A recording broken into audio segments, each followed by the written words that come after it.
Olá, irmãos amigos. Aqui estamos mais uma vez agradecidos a Deus pela oportunidade de estarmos tratando da sua perfeita e poderosa palavra. Todas essas meditações são livres, você pode divulgar nos grupos de WhatsApp, nas redes sociais. Não temos dificuldades, assumimos toda a responsabilidade daquilo que ensinamos. Vamos tratar hoje da parte 2 sobre o dilúvio e um outro assunto polêmico. Quem eram os gigantes? Quem eram aqueles gigantes? Surgem tantas perguntas e tantos pensamentos sobre esse assunto, mas a Bíblia se explica. A Bíblia é a palavra de Deus e ela nos dá plena resposta sobre o assunto. Eu quero ler um verso como base em Gênesis capítulo 6, verso de número 7. Diz assim, ó: E disse o Senhor: Destruirei o homem que criei de sobre a face da terra, desde o homem até o animal, até o réptil e até a ave dos céus, porque me arrependo de os haver feito. Irmãos, Deus diz que destruirei o homem. Na anterior nós falamos sobre arrependimento. Deus não se arrepende. Então, se você assistiu ao anterior, você sabe que Deus não se arrepende. Deus pesou o coração, moveu-se de tristeza. É o que está escrito na palavra em hebraico, nesse termo na língua original. E ainda tratamos de alguns versos sobre Davi, mostrando que é o homem que muda de atitude e não Deus. Deus é imutável, um dos atributos da pessoa do nosso Deus. Mas quem eram esse povo aqui da linhagem de Gênesis capítulo 6? Vamos ver o verso 1, Gênesis 6, a partir do verso 1, diz assim, ó: E aconteceu que, como os homens começaram a multiplicar-se sobre a face da terra, e lhes nasceram filhas, viram os filhos de Deus que as filhas dos homens eram formosas, e tomaram para si mulheres de todas as que escolheram. Então disse o Senhor: Não contenderá o meu espírito para sempre com o homem, porque ele também é carne, porém os seus dias terão 120 anos. O assunto era tão sério que Deus diminui a idade do homem agora para 120 anos. O assunto era sério. Deus ficou tão triste.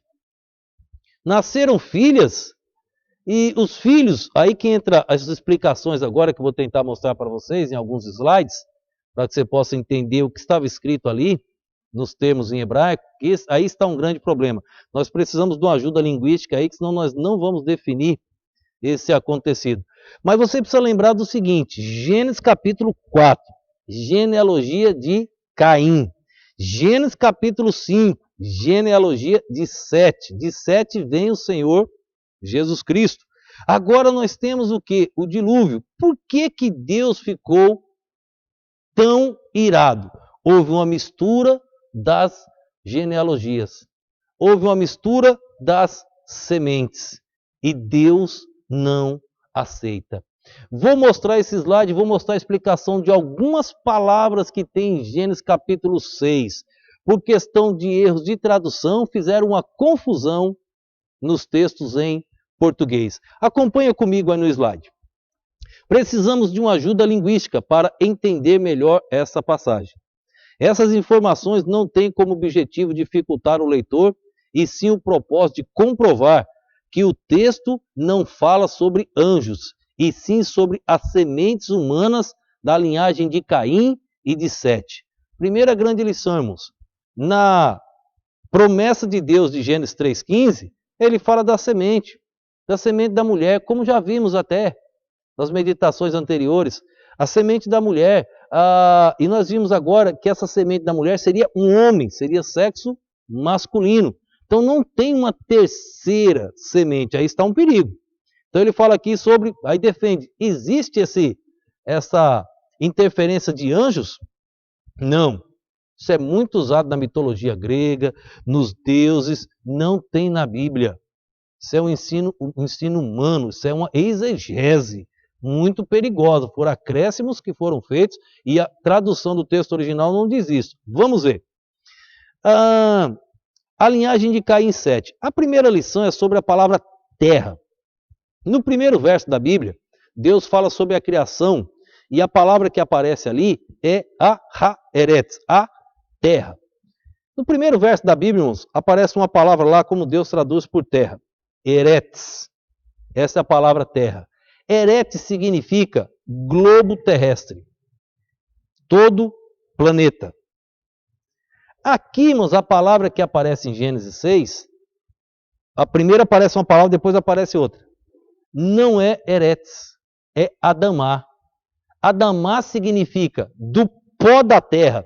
Deus fez o homem, Adão, de Adamá, do pó da terra, da substância da terra. Adamá é usado por terra, mas não significa globo, não significa planeta.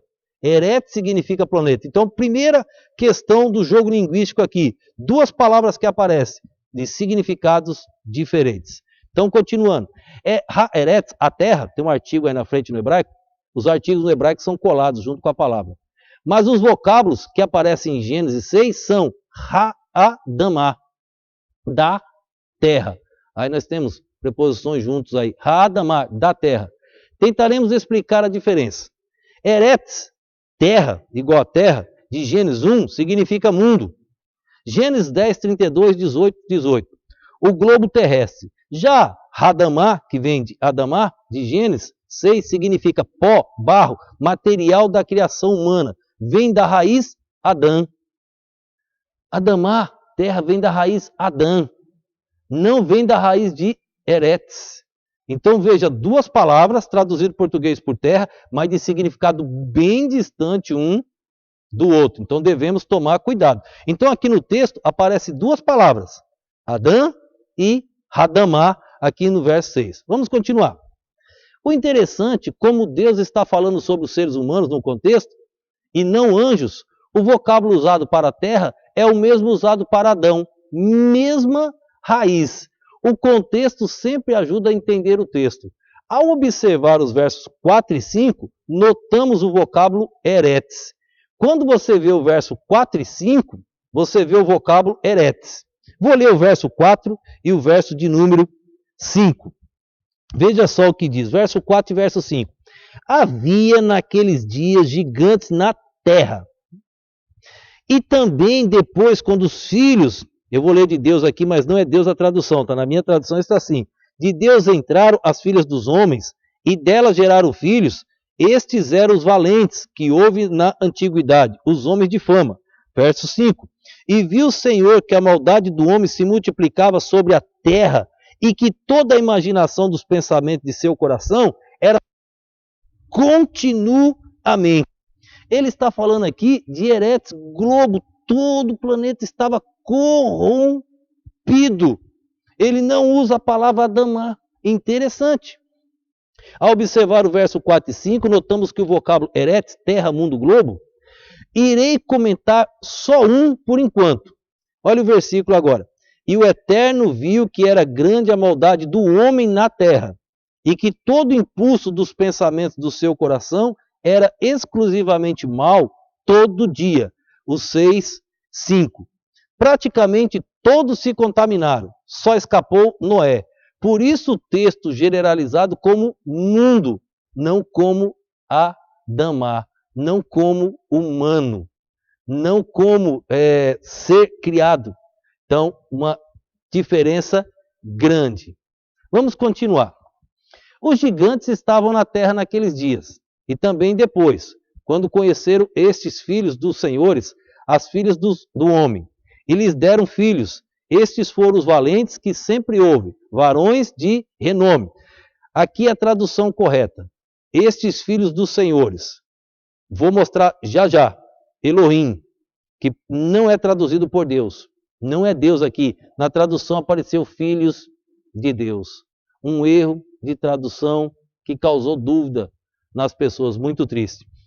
Então os gigantes estavam na terra naqueles dias e também depois, quando conheceram estes filhos dos senhores, as filhas dos homens, e lhe deram filhos. Esses foram os valentes que sempre houve, varões de renome. Gênesis 6, 4. O vocábulo que encontramos, Ha-Nefilim, que a tradução Nefilim é gigante, termo derivado do hebraico Napal. Esse termo, irmãos, tem uma raiz. Ele só aparece 2 vezes na Bíblia. Somente 2 vezes. é o termo que ocorre 2 vezes na Bíblia, em Gênesis 6,4 e Números 13, verso 33. A palavra gigante aparece outras vezes. Este termo, Nefilim, só aparece 2 vezes em toda a Bíblia. Então vamos entender agora o que era gigante e o que era Nefilim. Esse termo Nefilim tem uma raiz diferente de gigante. É um termo que ocorre 2 vezes na Bíblia, em Gênesis 6,4, Números 13 e 33. A língua hebraica tem suas peculiaridades, como outras línguas também. Uma delas está na sua formação por 3 letras de raiz, construindo assim as demais palavras. Por que estou mencionando isso? A palavra para gigante é anakim, em hebraico. Aparece várias vezes. Mas no verso 4 mostra outra palavra, nefilim, que tem como raiz cair.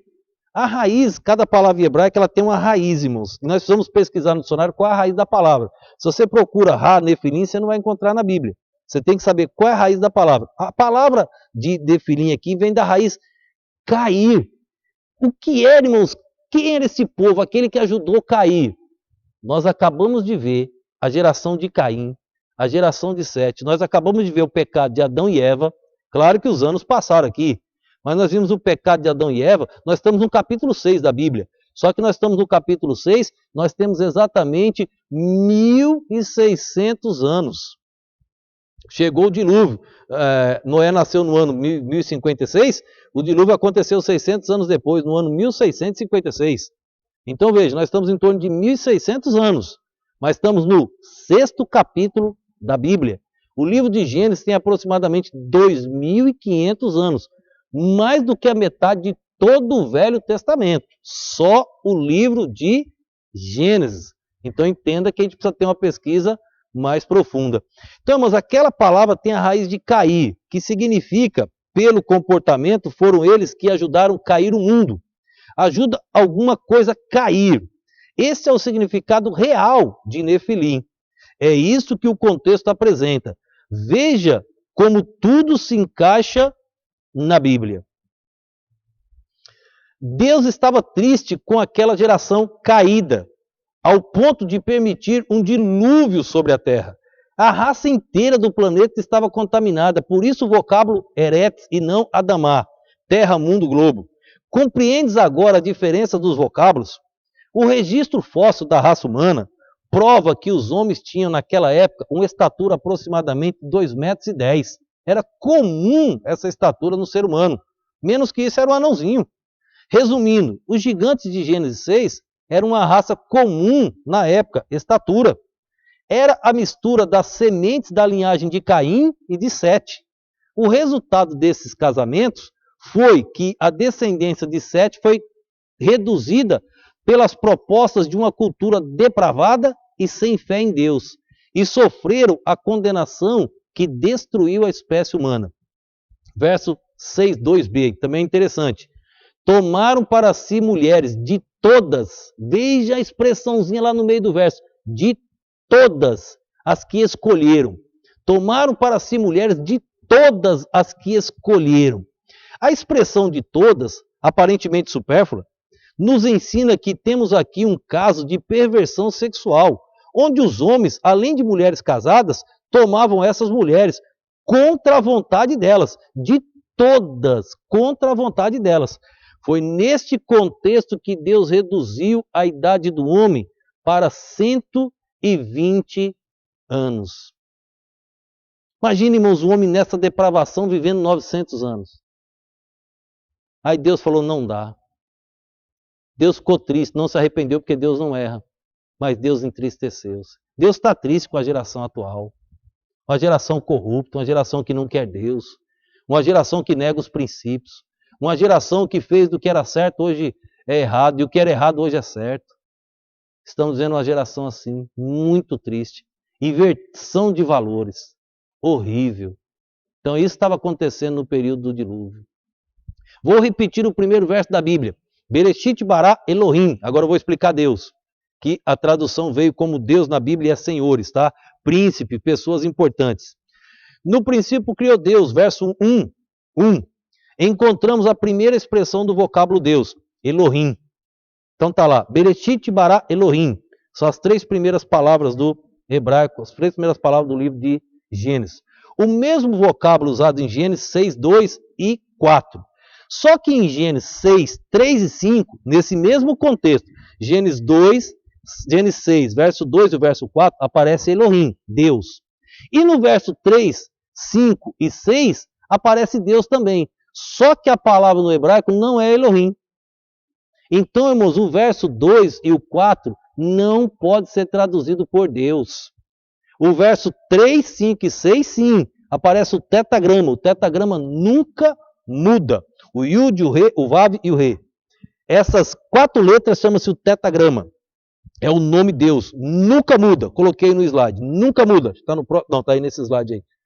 Agora, o nome Elohim, ele pode ter outra tradução. Aqui está um erro de tradução. Então, veja só. Encontramos a primeira expressão do vocábulo Deus, Elohim, no primeiro verso da Bíblia. O mesmo vocábulo usado em Gênesis 6, 2 e 4. Só que em Gênesis 3, 5 e 6, não aparece o mesmo vocábulo. Aqui temos o chamado tetagrama. É isso aí que você está vendo no slide. Essas 4 letrinhas, esse é o nome de Deus que nunca muda. Toda vez que aparece o tetagrama, é Deus. Mas toda vez que aparece Elohim, do primeiro versículo da Bíblia, nem sempre é Deus. Aí eu não coloquei aqui por causa de questão de espaço, vários versos que aparece Elohim que não é Deus. Deixe-me explicar o tetagrama. Nunca muda. Sempre que aparece, ele se refere a Deus. Mas o vocábulo Elohim, igual a Deus, nem sempre estará se referindo a Deus. Citarei poucos exemplos por questão de espaço. 1 Samuel 2,25. O vocábulo é Elohim, mas está se referindo a juízes. Lá em 2 Samuel, 1 Samuel 2,25, o vocábulo é Elohim, mas não é Deus. Foi traduzido por juízes. Elohim pode ser traduzido por juízes. Em Êxodo 20, verso 3, o vocábulo é Elohim, mas ele está se referindo a ídolos. Isso é muito sério, irmãos. Elohim pode ser traduzido por deuses. Deuses. Ídolos. Em Êxodo 20, verso 3, lá está escrito Elohim. E lá é a tradução ídolos. Pode também ser traduzido por anjos, deuses e outros. Foi exatamente o que aconteceu em Gênesis capítulo 6. Elohim foi traduzido por Deus, mas a palavra aqui são senhores, não Deus. Na maioria das versões em português, quando se refere a juízes, pessoas importantes, governadores, príncipes, o vocábulo é usado Elohim. Como provamos isso? Com o uso diferente de 2 vocábulos no mesmo contexto. Pois nos versos 3, 5 e 6, ele está falando sobre Deus e aparece o quê? O tetagrama. As 4 letrinhas que nunca mudam. Sempre Deus. E quando ele está falando de senhores no mesmo contexto, ele usou Elohim. Por que 2 palavras no mesmo contexto? Porque uma não significa Deus. Essa daqui não eram filhos de Deus. Filhos de senhores. Filhos príncipes. Filhos de juízes. Eram pessoas importantes da linhagem que se misturou. Quando o texto está se referindo a Deus, o vocábulo é Deus. Tetagrama que está aí, eu coloco entre parênteses aí. Ó. Por que em 6 versos mudaria a palavra diversas vezes se a tradução fosse a mesma? Por que não usou a mesma palavra para traduzir Deus? Resposta: porque Elohim, nesses versos, não se refere a Deus. A tradução correta seria: e foi quando começou o homem a multiplicar sobre a face da terra, e nasceram filhas a eles, e viram os filhos dos senhores, Elohim, que as filhas dos homens eram formosas, não filhas de Deus, filhos dos senhores, e tomaram para si mulheres de todas as que escolheram. E disse Deus, tetagrama, Deus mesmo, agora, e disse Deus, verso 2, 3, vamos revisar o que vimos anteriormente. Homem, terra, gigante e Deus. Então vamos revisar os 4 vocábulos que nós vimos. Só nesse contexto, tá? Olha o que a questão linguística faz, tá? Irmãos, isso não é difícil. Eu até gostaria de desafiar mais pessoas a estudar a língua hebraica. Seria muito bom. Quem sabe você está aí ouvindo, você se aperfeiçoa nessa língua. Precisaríamos de mais pessoas conhecendo o hebraico. Seria uma ajuda para desvendarmos mais traduções erradas. São 4 palavras em 11 versículos. Um jogo de palavras que muda completamente uma tradução. Vamos revisar o que vimos anteriormente: homem, terra, gigantes e Deus. Saiba que ainda há outras traduções para os vocábulos, que não vejo necessidade de apresentar, pois poderia apenas complicar. Nosso objetivo foi provar que foge dos princípios da criação a relação de anjos com mulheres. Sai completamente da linhagem sementes, prometida em Gênesis 2, 15 e 16. Seria uma terceira linhagem, que não está na promessa. A multiplicação humana cabe somente à união dos descendentes do único casal criado por Deus. Irmãos, toda a descendência humana vem do único casal, Adão e Eva. Se fugir disso, a Bíblia entrou em contradição. Então, todos são heranças de Adão e Eva. Se surgir uma terceira geração de anjos, não tem a participação de Adão e Eva. Então, eles são perfeitos? De onde eles vieram? Quebraria a corrente, quebraria aquela genealogia, quebraria o princípio bíblico. Então, teria alguma coisa errada. Seria uma terceira. A multiplicação humana cabe somente à união dos descendentes únicos do casal criado por Deus, Adão e Eva. Hoje vou colocar a tradução correta com os respectivos vocábulos que estudamos. Veja a tradução correta, do capítulo 1 de Gênesis até o verso 6.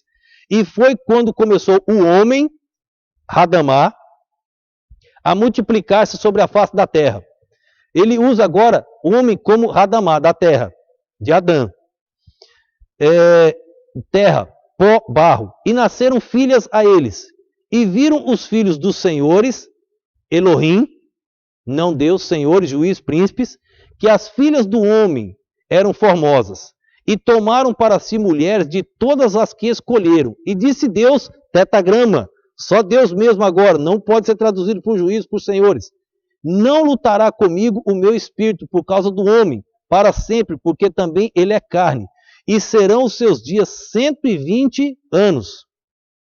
Os gigantes, Hanefilim, que vem da raiz de Nefilim, que é Nepal, cair, estavam na terra. Mundo globo, só que agora a terra é não Adamá, agora é Eretz, globo. Naqueles dias, e também depois, quando conheceram estes filhos dos senhores, Elohim, não tetagrama, mas o que está escrito no texto original, Elohim, as filhas dos homens, Hadamá, não vem Eretz, vem de Adão, de Adamá, de pó da terra. Por que quando ele fala do homem e da mulher, ele fala do pó da terra? Quando ele fala dos gigantes, ele fala do Eretz, estavam em toda a terra. Olha a diferença dos vocábulos. Vê as filhas do homem, Hadamá, a terra, Hadamá, globo, mundo. E que todo o impulso dos pensamentos do seu coração era exclusivamente mal todo dia. Gênesis 6, de 1 a 5. Com a tradução correta dos vocábulos em hebraico, fica bem claro o texto que não se refere a anjos, e sim a linhagem de Caim, se misturando com a linhagem de Sete. Nosso Criador é perfeito e a sua palavra inspirada. Nós somos apenas simples mortais, que debaixo das infinitas misericórdias do Senhor, entendemos sua palavra e nos convencimento do Espírito Santo, aceitamos o sacrifício do Senhor Jesus, nos tornando filhos de Deus. Espero que você tenha entendido. Qualquer dúvida, pode mandar no privado. Tem muito mais explicação sobre o texto.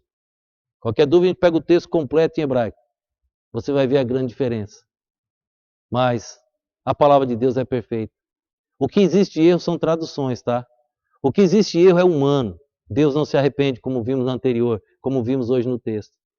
Por que Deus mandou o dilúvio? Porque houve mistura da semente, a promessa de Gênesis 3,15, o libertador. A semente não pode se misturar. E eles se misturaram. Deus castigou. Reconheça Jesus Cristo. Reconheça o libertador que já veio há 2000 anos atrás. Desta genealogia, se entrega a Ele. É o único meio do homem voltar ao Criador. Só através do sacrifício de Jesus Cristo. Vamos orar nesse instante. Deus, obrigado. Obrigado por poder mencionar a Tua perfeita palavra. Ajuda as pessoas que estão ouvindo a compreender, ó Deus, Teus ensinamentos. Abre o entendimento, Deus, para a glória do Senhor. Obrigado, Deus, por tudo. Fica conosco. Eu te peço em nome e no poder do nosso Senhor e Salvador Jesus Cristo. Amém.